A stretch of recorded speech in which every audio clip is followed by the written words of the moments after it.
we will have this online information session on the Space4Women Expert Meeting of 2023, which is co-hosted by UNOOSA and the Canadian Space Agency. For those of you who don't know me, my name is Veronica Chisco. I'm Associate Program Officer at the Office for Outer Space Affairs, and I'm the person in charge of the organization of the expert meeting from the UN side. And just let me give you, I'll give quickly the floor to my colleagues, Lori and Lauren, just to briefly introduce themselves before we go ahead with the presentation. Lori, would you like to start?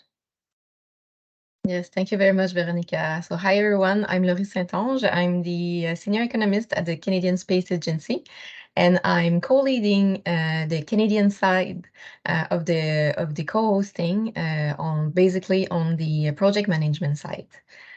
So Lauren. Hi, everyone. My name is Lauren Gravis, and I'm a senior policy analyst at the Canadian Space Agency. I'm also the gender-based analysis plus focal point as well, so leading that great work for the agency. And I'm co-leading with Lori the Space4Women project Space4Women Expert Meeting on the Canadian side of things. And so I am responsible for the content and program delivery side. Excellent. Thank you so much. So just briefly before we start, well, the event is being recorded, unless there are any problems with the recording I'm not aware of. But it will be later put online on the Space4Women website. So if you know if somebody couldn't participate, just feel free to share it further. And in terms of presentation, so what we will talk today about is we want to give you a brief overview of what is the Space4Women Expert Meeting taking place in Canada later this year. We will, throughout the presentation, which will take around maybe 20 minutes or so, we will talk about the background, the objectives, the outputs of the meeting, how to apply, and additional information. So this information is already contained in the information note. So I'm sure you went through the website and information note. So if you read that carefully, you already know what is in this presentation, but we really would like to give you some time to ask any questions at the end of the meeting. If you have any questions while we go ahead with the presentation, please write them in the chat and we will try to pick them up at the end of the presentation. We are avoiding having the camera and mic on because it can get a bit confusing. So any questions, please just put it in the chat. All right, so let's start. We already introduced ourselves. So for those of you, and I can see some familiar names in the chat. For those of you who are not familiar with Space4Women, Space4Women is a project of the UN Office for Outer Space Affairs with the aim to promote women's empowerment, women and girls' empowerment in the space sector and advance gender equality in the sector, in the STEM and space sectors, with the objective, of course, to achieve the Sustainable Development Goals, in particularly number 4, quality education, and number 5, gender equality.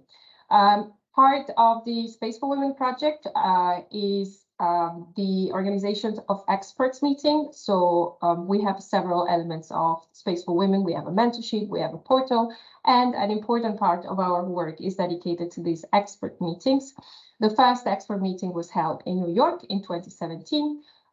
We had the Brazil UAE expert meeting in 2021. This was Brazil UAE because due to COVID, we had to postpone it. And last year, we had the event in the Republic of Korea. And this nice picture on the right is the participants. So it's all the participants of the Space4Women Expert Meeting in Korea. And now, this year, thanks to Canada, we are co-hosting the event in Montreal from the 30th of October to the 3rd of November towards, of this year. In terms of objectives and outputs, the overall objective of the event is to build capacity, the capacity of participants to promote and advance gender equality and to empower women and girls in the space sector. And in terms of outputs, we want to develop a gender mainstreaming toolkit. So that would be actually the first gender mainstreaming toolkit that space institutions, for instance, public and private institutions, will be able to use to support mainstreaming gender in the national, regional, or local context. And it will be tailored to the space sector. And besides this important gender mainstreaming toolkit, another output will be this outcome report that will be presented at the 67th COPOS Committee on the Peaceful Uses of Outer Space in June 2024. And I think now I'm giving the floor to my colleague who will continue with the presentation.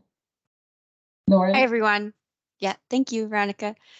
So who are we targeting? So who are we looking to attend this 2023 Space4Women Expert Meeting? So this is open to everyone from the space community, particularly decision makers and experts. So from government entities to private sector to regional and international organizations.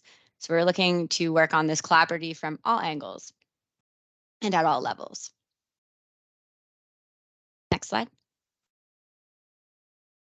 So in terms of the program overview, so you will have seen this in the information and application note, but just to flag some various topics that will be discussed during the plenary sessions. So overall, there are 3 components. So there's the plenary sessions, the working group sessions, and then other activities. So other activities, so we're looking to have a welcome reception, a poster session where experts can share their work, lessons learned, as well as a side event at the CSA.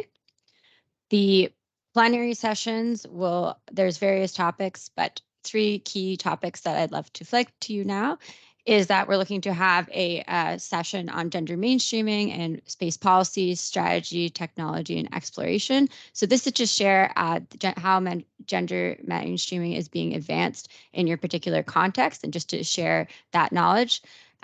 The second is about showcasing successful examples of women's empowerment through space technology and applications. So how space technology and applications can advance gender equality and advance the UN Sustainable Development Goals, for example. And then the other topic is about working together. So how can all genders work together to recognize and challenge gender bias, explore allyship? So what does that mean from various angles? And what can we all do to uplift women and girls in the space sector, including STEM? So focusing on some individual actions. So looking at it from different angles. For the working group sessions, experts will be providing input on a gender mainstreaming toolkit, which will be based on their concepts. So what is gender mainstreaming? So gender mainstreaming is about integrating a gender perspective in all stages. So from the policy level, programs and initiatives, and the ultimate objective is to address systemic inequities and advance gender equality. Like Veronica had mentioned, it would be the first gender mainstreaming toolkit for the space sector with some good practices on how to do that in your context. Next slide. So how to apply? So there are 3 steps, excuse me. There are 3 steps on how to apply, and the deadline is the 23rd of April, 2023 by midnight Eastern time. So there's 3 steps. The first is to fill in the online application form. The second is to send in the signed signature form, and the third is to send your CV. So these documents should be submitted in English by the deadline. To contribute as a speaker or to present your work during the poster session, you are invited to complete the 250-word abstract. So that's in your online application form. And this step is really encouraged if you wish to apply as a fully or partially funded participant. So we really invite you to complete that abstract. As gender equality benefits all genders, so women, men, gender diverse people, we really encourage everyone to apply because it's through working together that we can advance gender equality, and gender equality benefits everyone. The plan is that we will contact successful candidates by the end of May 2023. Next slide. In terms of some selection criteria, so how will we be evaluating and selecting participants? So we're going to be looking at expertise. So your expertise relevant to gender equality and or gender mainstreaming in the space sector, including STEM. We'll also be looking at your motivation to participate in the expert meeting, as well as gender balance, so ensuring that there's gender balance and regional representativeness. In terms of further equitable opportunity, further consideration may be given to those who self-identify as belonging to one or more vulnerable groups. So this includes Indigenous people, LGBTQI+ communities, persons with disabilities, and others. And this is just to recognize that not everyone has the same access to opportunities. So there's a difference between equality and equity. So, this is a way that we're providing that support through the selection criteria. So factoring that equity considerations in to that. Regarding the presentation and poster abstracts, so these will be evaluated based on various criteria, including the relevance of the topic, alignment to the 2023 expert meeting objectives, as well as sound structure, for example. Over to you, Veronica. Thank you, Lauren. And just the last slide with additional information. So there is, in terms of financial support, a limited number of selected participants will be offered financial support to attend the expert meeting. This will be either a round trip to Canada or accommodation in Montreal. And the request for the support can be made, well, if you are requesting that support, it needs to be made through the online application form. We, in terms of life and health insurance, these needs to be like each selected participant needs to have life and health insurance, or it's either the responsibility of the candidate or their institutions, government, whatever organization they're actually representing. The co-sponsor, so in this case, Canada and UNOOSA, will not assume any responsibility for life and major health insurance, nor for expenses related to medical treatment or accidents. And then in terms of travel. Veronica, your mic is cut, so we can't hear you anymore.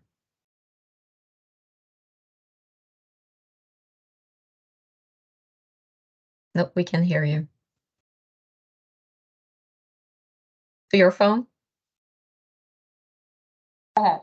Oh, You want to finish? We can hear you. Now we can hear you. Jesus, I'm so sorry. Anyway, travel in order to visit Canada, foreigners, depending on their nationality, may need to obtain a visitor visa or an electronic travel authorization. So this is actually already something that is more specific in terms of travel. For instance, if you are selected, you will depend and you will receive an invitation letter. So that will, of course, facilitate you to then obtain the visa. Well, you will have the letter that will support your visa request. And just one thing before I ask if you have any questions. Well, you can already start putting your questions in the chat. But one thing, I don't know how many of you had a chance to go through the application form, but at some point you will have the questions whether you are applying in your kind of individual capacity, so as an individual not representing any organization, or as representative of an organization or your own, which could be, an institution or your companies, a startup, whatever.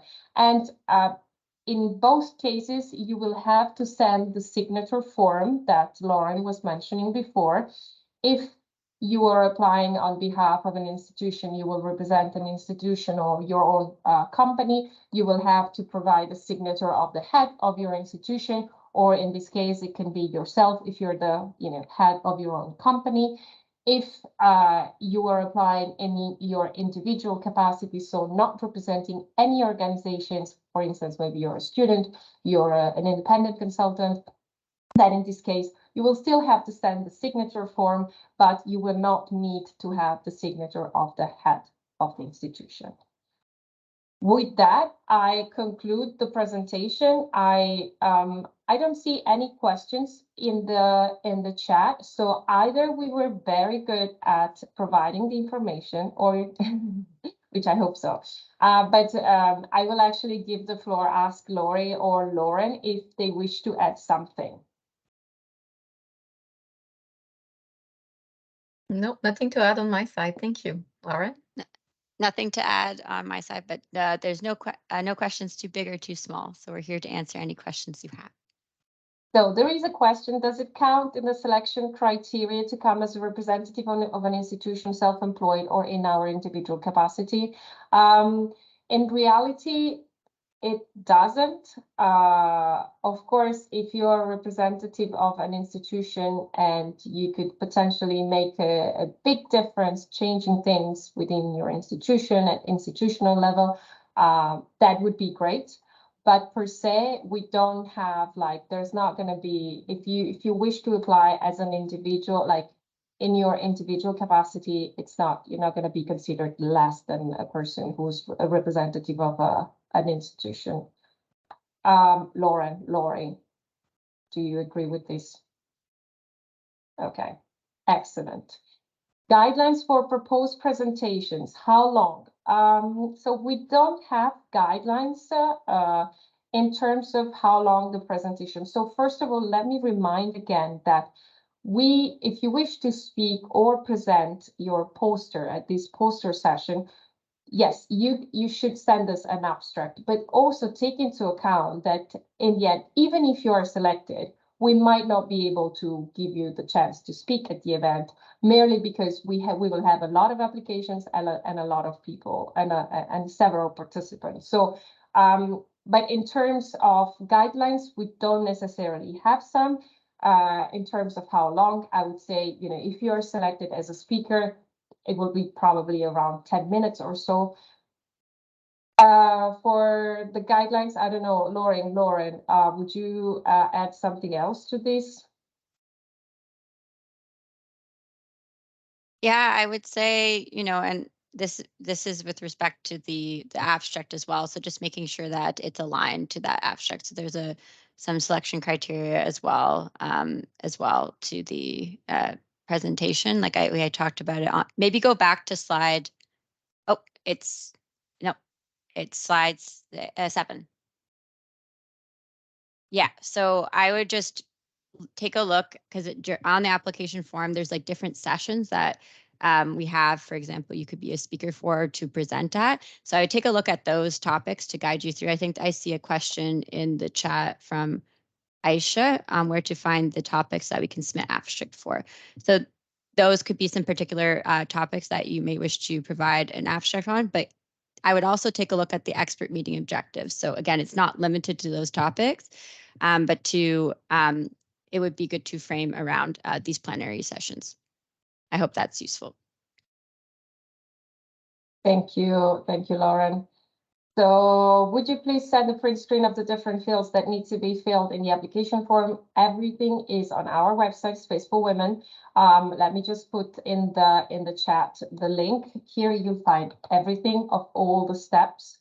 In the information note, there's also an annex part because the online application you might feel that it's actually long because you need to write your motivation, your abstract if you wish to submit one. So in the information note where you have all the information, then you can find at the end also the main questions that will be asked in the online application form so that you can already think about it like, offline. And then there is another question, just wondering if you need the signature of the CEO of your company or would the person who can authorize travel and expenses be sufficient? Well, usually, I mean, if it's not the head of the institution, but it's anyway like, somebody in a managerial position that is authorizing the person to travel, that should be sufficient. Sometimes we consider things on a, ad hoc basis because there are always some peculiar situation. But if your management has approved your travel and participation, then, in principle, that also works.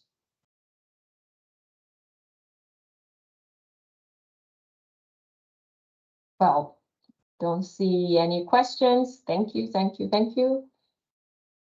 How many people are there?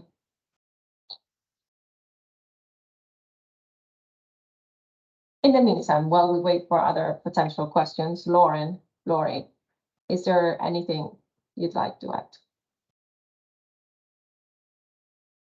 Maybe just a reminder that the end of the application is April 23rd.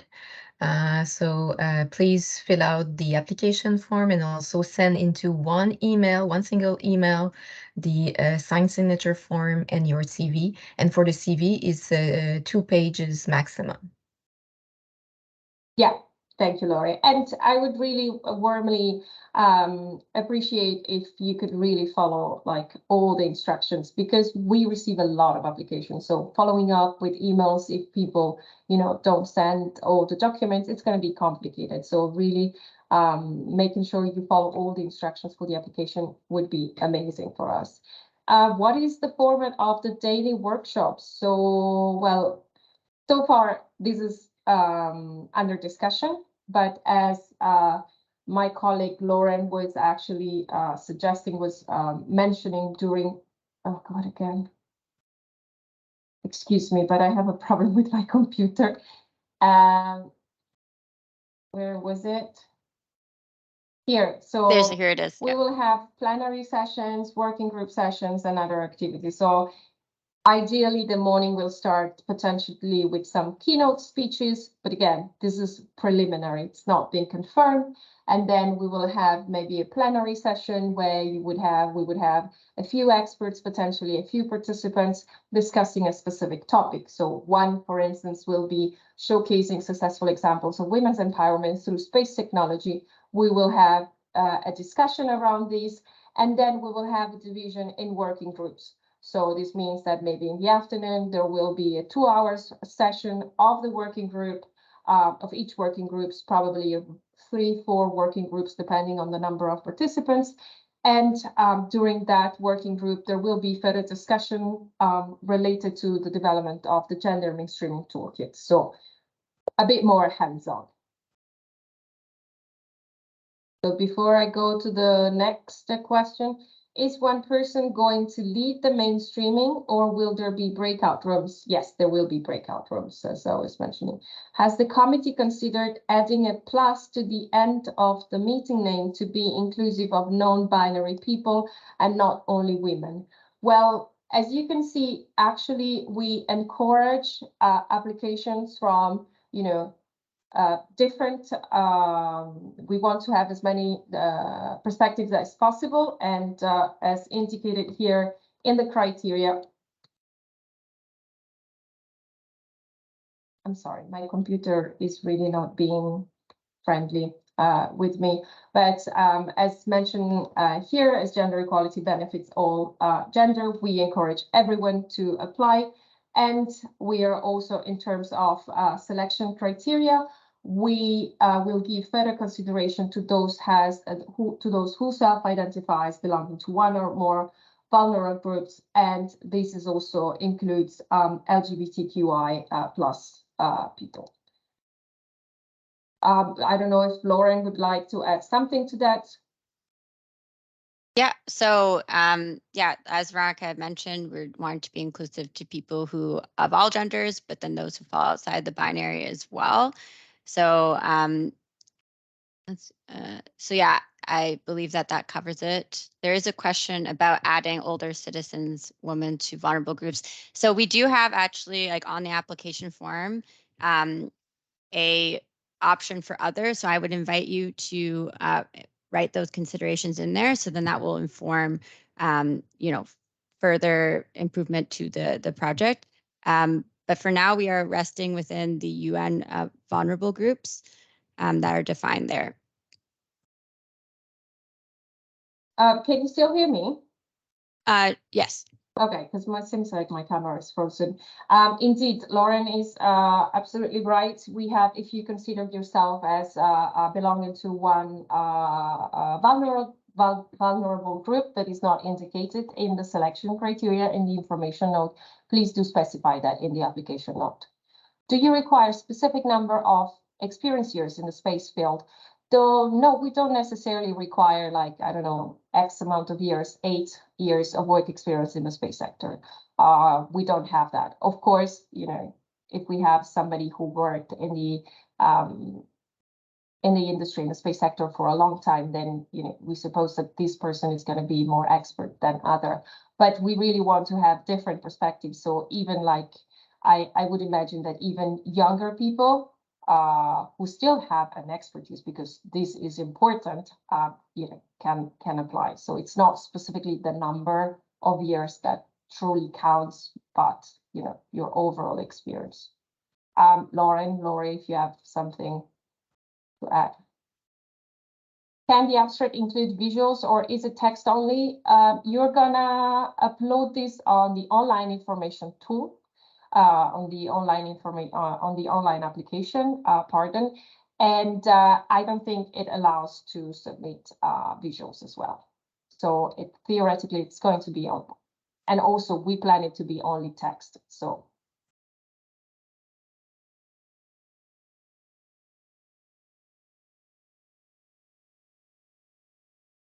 let's see, we still think we replied to all the questions, didn't we? Yeah, I just wanted to emphasize because there was a question on like the topics to apply for, or like to submit your abstract for. So we do have them in the application form, and you can take a look on the Space4Women website under Section 6 program. It lists all of the plenary sessions, so you could align your abstracts to that. And then also keeping in mind Section 2 of the Space4Women web page, which is objectives.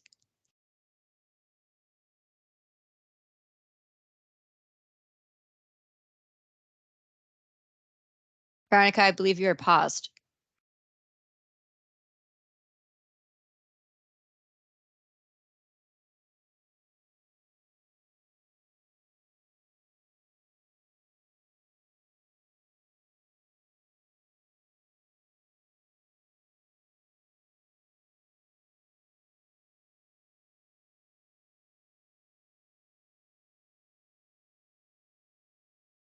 Oh, Veronica, you're back online. Yes, because I'm actually from my mobile phone. Okay, anyway, I don't see, like, technology is going against me again, and I don't see other questions in the chat. So perhaps we can close the meeting.